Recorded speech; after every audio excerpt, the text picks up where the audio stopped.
Good morning, good afternoon, wherever you may be in your day. Thank you as always for choosing my chemistry part of your day. One topic here. I want to introduce the idea of entropy and looking at a reaction or looking at two molecules or two sets of conditions.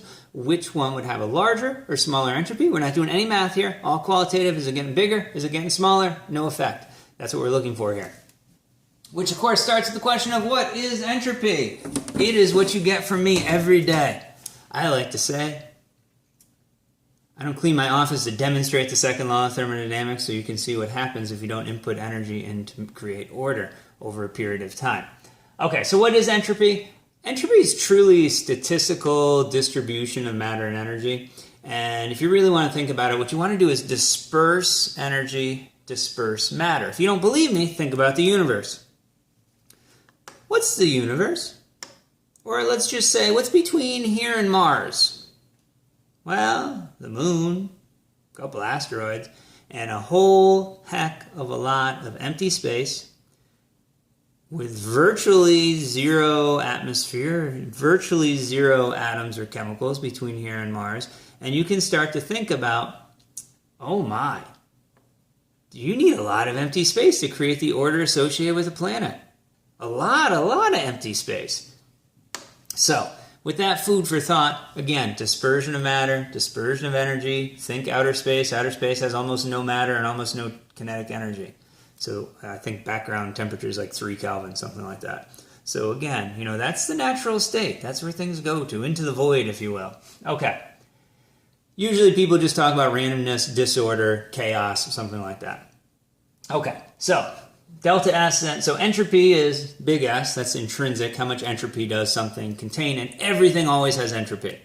That's the third law of thermodynamics, which we won't really deal with, but that's the idea that everything has some degree of disorder. Your electrons are moving, your protons or your neutrons, there's just different ways to distribute things. So, delta S then would be the change in entropy, and again, this is still products minus reactants, we're still doing chemistry class. And again, we're not going to do any math here, but I do want you to be able to say, getting larger, getting smaller. So what would that mean? Getting larger, a positive entropy change, meaning the products have more disorder, more dispersion than the reactants do. So we're increasing that dispersion, we're increasing the disorder. Delta S, we're decreasing the disorder, decreasing the dispersion. And this is, and again, like a lot of things we do, this causes some confusion because I don't know about you, I don't usually go around thinking in terms of disorder. Boy, wouldn't it be nice if I could destroy my house? Not really the way I like to operate, not really a positive mindset, growth mindset. So remember, we're thinking in terms of this entire video, in terms of disorder and chaos. Okay, I think this is pretty obvious. A gas is much more dispersed, much more random, much more chaotic than a liquid, which is a little bit more dispersed and chaotic than a solid. So, for example, if we were to freeze water, what would be the sign of delta S for this reaction? Would it be positive, negative, equal to 0, or we can't tell from the reaction? There you go, multiple choice question. Well, a solid has less disorder than a liquid, so we're losing disorder here. So this would be a negative value. Likewise, if we were to take dry ice, Halloween's coming up, take some dry ice and let that sublime into carbon dioxide gas. We're gaining a lot of disorder by doing this. This would be a positive change. So again, just think about which side would have more entropy associated with it, and then are we losing or gaining? Well, we're losing here, we're gaining here. So again, negative and positive signs, just like your bank account. If you're losing money, that's a bad thing, that's a negative. If you're gaining money, that's a good thing, that's a positive. And then if we're looking at a chemical reaction, for the most part, your overall sign, positive, negative, and even magnitude of how positive and how negative, it's going to run with the change in moles of gas. If you increase the amount of gas, this will be positive. If you decrease the amount of gas, this will be negative. So this idea runs hand in hand here.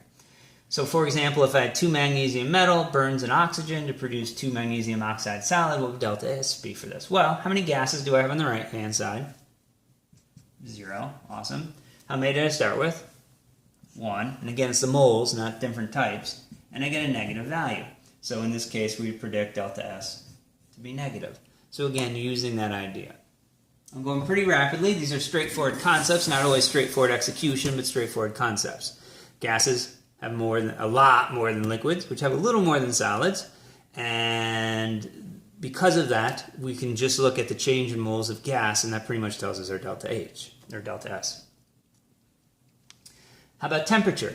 Well, if we increase temperature, there's more kinetic energy, they're moving around, they're banging in, they're spreading out more, so there would be more entropy. So water at 35 degrees Celsius has more entropy than water at 10 degrees Celsius. So temperature, higher temperature, more entropy.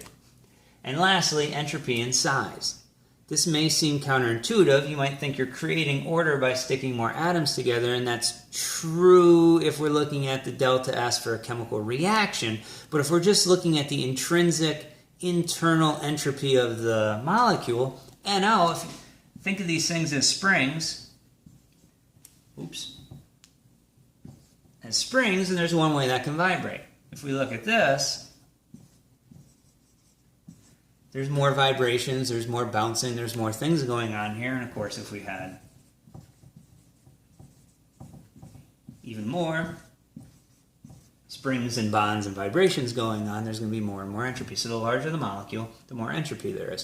Also, the more linear the molecule, the more entropy. If it's ringed, that would decrease it. That's probably for a higher level course than 101. But I do expect you to know larger molecules, more entropy. Higher temperature, more entropy. So again, I think the concepts are pretty straightforward. Again, it's always execution.